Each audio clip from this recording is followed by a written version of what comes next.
बिस्मिल्लाहिर्रहमानिर्रहीम। Learn dot T V की नाज़रीन अस्सलाम वालेकुम। मैं हूँ असद खान एडुकेट और आज हम एक इंतहाई इंटरेस्टिंग टॉपिक के साथ आपकी खिदमत में हाजिर हुए हैं। वो है लॉ ऑफ नेसेसिटी या डॉक्ट्रिन ऑफ नेसेसिटी, या उर्दू में तर्जुमा किया जाए तो नज़रिया ज़रूरत। मौजूद सामीन, नज़रिया ज़रूरत का पाकिस्तान के साथ और पाकिस्तानी अदालती तारीख़ और पाकिस्तान की आइनी तारीख़ के साथ एक गहरा ताल्लुक़ है, और शायद ये नज़रिया ज़रूरत वो नज़रिया है जो पाकिस्तान की अदालतों ने इसको एक लिहाज से ईजाद भी किया है। तारीख़ तो इस नज़रिए की बहुत पुरानी है, लेकिन पाकिस्तान की जमहूरियत, पाकिस्तान की अदालत, अदालती सियासत और पाकिस्तान की तारीख़ का इसके साथ गहरा ताल्लुक़ है। मौजूद नाज़रीन, मैं नज़रिया ज़रूरत की जो बैकग्राउंड आपको थोड़ा सा बताऊँगा। बेसिकली ये ब्रैक्टन मैगज़म है। हेनरी डी ब्रैक्टन एक मिडिवल यूरिस्ट गुजरे हैं, उनकी एक मैगज़म है कि जो नज़रिया ज़रूरत को डिफ़ाइन करती है। हेनरी डी ब्रैक्टन की जो मैगज़म जो लॉ ऑफ नेसेसिटी को डिफाइन करती है, वो ये कहती है कि an act which is otherwise not lawful but is made lawful by necessity, यानी कि एक ऐसा काम जो कि वैसे गैर कानूनी है, which is act is unlawful in normal course of life and by normal course of action, लेकिन ज़रूरत जो है वो इसको लॉफुल बना देती है। इसको नज़रिया ज़रूरत कहा गया है। पाकिस्तान का नज़रिया ज़रूरत से क्या ताल्लुक़ है, मैं ये इसकी थोड़ा सा बैकग्राउंड आपको बताना चाहूँगा, क्योंकि हमारे यहाँ अक्सर इस पर बहस भी होती है कि नज़रिया ज़रूरत के तहत ऐसा किया गया, या नज़रिया ज़रूरत ये है, या नज़रिया ज़रूरत आड़े आ गया। तो मौजूद नाज़रीन, सबसे पहले पाकिस्तान की अदालती तारीख़ में जो एक अदालती तारीख़ में एक कू हुआ था पाकिस्तान की आइनी तारीख़ में, वो 1954 के अंदर पाकिस्तान की जो पहली कॉन्स्टिट्यूएंट असम्बली थी, जिसके मौलवी तमीज़ुद्दीन खान स्पीकर थे, उस कॉन्स्टिट्यूएंट असम्बली को, जो दस्तूर साज असम्बली थी पाकिस्तान की, जिस तरह की आज की कौमी असम्बली है, उस वक्त पाकिस्तान की वो कॉन्स्टिट्यूएंट असम्बली होती थी, उस असम्बली को गवर्नर जनरल गुलाम मोहम्मद ने डिज़ोल्व कर दिया था और मिनिस्टर्स को सबको जो है ना डिसमिस कर दिया था और असम्बली को डिज़ोल्व कर दिया था। तो उस वक्त के कॉन्स्टिट्यूंट असम्बली के स्पीकर सिंध हाई कोर्ट में पहले गए, और सिंध हाई कोर्ट ने गवर्नर जनरल का ये जो कदम था इसको गैर आइनी डिक्लेयर करा दिया। इसको लॉ और जो एक्ट ऑफ 1935 जो जिसको पाकिस्तान ने अडॉप्ट किया था उसके ख़िलाफ़ करार दिया।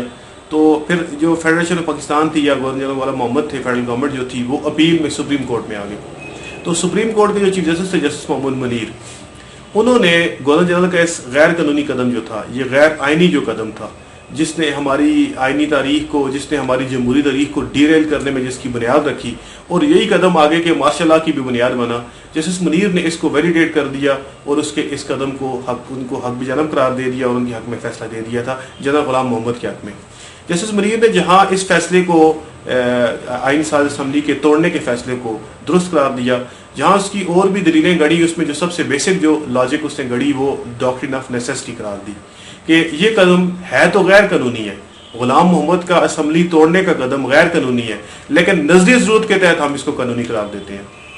तो इसमें कैल्सन की प्योर थ्योरी ऑफ लॉ के भी हवाला जात दिए, लेकिन बेसिक जो थ्योरी जिसको जस्टिस नज़ीर ने, जस्टिस मुनीर ने, जो कि गुलाम मोहम्मद का दिफा करते हुए उन्होंने ये फ़ैसला दिया था, उसमें बेसिकली नज़र ज़रूरत की बुनियाद रखी और जमहूरियत को या आइनी हुकूमत को डिरेल करने की जस्टिस मुनीर ने बुनियाद रखी, और उसने ये करार दिया कि क्योंकि मुल्क के हालात ऐसे हैं कि ये गैर आइनी कदम जो गुलाम मोहम्मद ने उठाया है, ये डॉक्ट्रिन ऑफ नेसेसिटी के तहत मुल्क को बचाने के लिए ये गैर कानूनी कदम जायज़ है। तो फिर सामी उसके बाद नज़रिया ज़रूरत का इस्तेमाल अयूब खान ने भी किया, जनरल ज़ियाउल हक ने भी किया, और किसी हद तक मुशर्रफ ने भी किया। डॉक्ट्रिन ऑफ नेसेसिटी, जैसा कि मैंने आपको बताया, कि एक ऐसा कदम जो कि गैर कानूनी है लेकिन ज़रूरत इसको कानूनी बना दिया। डॉक्ट्रिन ऑफ नेसेसिटी की डेफिनेशन में या उसकी तारीफ़ में जो एग्जाम्पल दी जाती हैं, एक एग्जाम्पल ये दी जाती है कि डॉक्ट्रिन ऑफ नेसेसिटी ऐसी है कि जिस बंदे के पास ड्राइविंग लाइसेंस ना हो तो वो गाड़ी को ड्राइव नहीं कर सकता, लेकिन अगर किसी जगह पे एक्सीडेंट हो जाए और कुछ ज़ख्मी पड़े हुए हैं और एक ऐसा आदमी आता है जिसके पास ड्राइविंग लाइसेंस नहीं है, उनको उठाकर गाड़ी में रखता है और ड्राइव करके लेके चला जाता है, एक लंबा सफ़र करके अस्पताल में उनको पहुंचाता है। वैसे अगर वो कोई बंदा ऐसा कदम करेगा, बगैर लाइसेंस के ड्राइव करेगा, तो वो गैर कानूनी होगा। लेकिन ये चूँकि नेसेसिटी थी, तो नेसेसिटी ने, ज़रूरत ने इसको कानूनी करार दिया। تو یہ لا آف نیسیسٹی ہے. اس کی ایک اور مثال ایس ایم ظفر صاحب نے دی اپنی کتاب کے اندر کہ آپ اپنے پڑوس میں، آپ اپنے گھر میں کھڑے ہیں اور آپ کے پڑوس میں آپ کا پڑوسی کا بچہ اس کے سوئمنگ پول کے پاس کھیل رہا ہے اور اچانک وہ سوئمنگ پول میں گر جاتا ہے اور ڈوبنے لگتا ہے.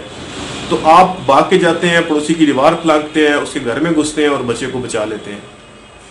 اب کیا آپ نے کوئی غیر قانونی کام کیا ہے؟ ہاں، کسی کے گھر میں داخل ہونا بغیر اجازت، دیوار کو پھلانگنا، یہ ٹریس پاس ہے. لیکن یہاں پہ نظریہ ضرورت کے تحت آپ کے اس قدم کو غیر قانونی نہیں کہا جائے گا، کیونکہ ادروائز یہ انلافل تھا، لیکن نیسیسٹی اور انسانی زندگی کو بچانے کے لیے اس کو لافل قرار دیا گیا. جسٹس منیر نے جب نظریہ ضرورت کو گھڑا تھا اور اپنا غلام محمد کے قدم کو ویلیڈیٹ کیا تھا، اس ایکٹ کو ویلیڈیٹ کیا تھا، تو اس میں اسلامی لاء کا بھی اس نے حوالے دیا تھا. اسلام میں یہ کہتا ہے کہ اگر انسان مر رہا ہو اور اس کی جان بچانی ہو تو اس میں کوئی بھی حرام کام کر سکتے ہیں. جان بچانے کے لیے شراب پلائی جا سکتی ہے، یا حرام جو ممنوع جو خوراک ہے وہ جان بچانے کے لیے لی جا سکتی ہے. تو بیسیکلی اس کی کچھ روٹس جسٹس منیر نے اسلامک لا سے بھی ڈرائیو کی تھی. سامعین، یہ بنیادی طور پر نظریہ ضرورت تھا جس کا پاکستان کے اندر غلط استعمال ہوا، لیکن نظریہ ضرورت تھیوری بہرحال اپنی جگہ موجود ہے. اس کو صحیح کہا جائے یا غلط کہا جائے، اس کا استعمال کا تعلق تو ضمیر کے اوپر ہے، کانشیس کے اوپر ہے، ڈیموکریٹک پرنسپلز کے اوپر ہے، اور لیگل اور جسٹس کی بنیادی اصولوں کے اوپر ہے کہ آپ اس کا استعمال کیسے کرتے ہیں. بہرحال پاکستان کے اندر نظریہ ضرورت کے استعمال کی تاریخ جو ہے وہ انتہائی زیادہ جمہوریت کے خلاف اور کوئی قابل فخر نہیں رہی. میں اسی بات کے ساتھ آپ سے اجازت چاہوں گا. ہماری ویڈیو کو لائک کیجیے اور شیئر کیجیے گا.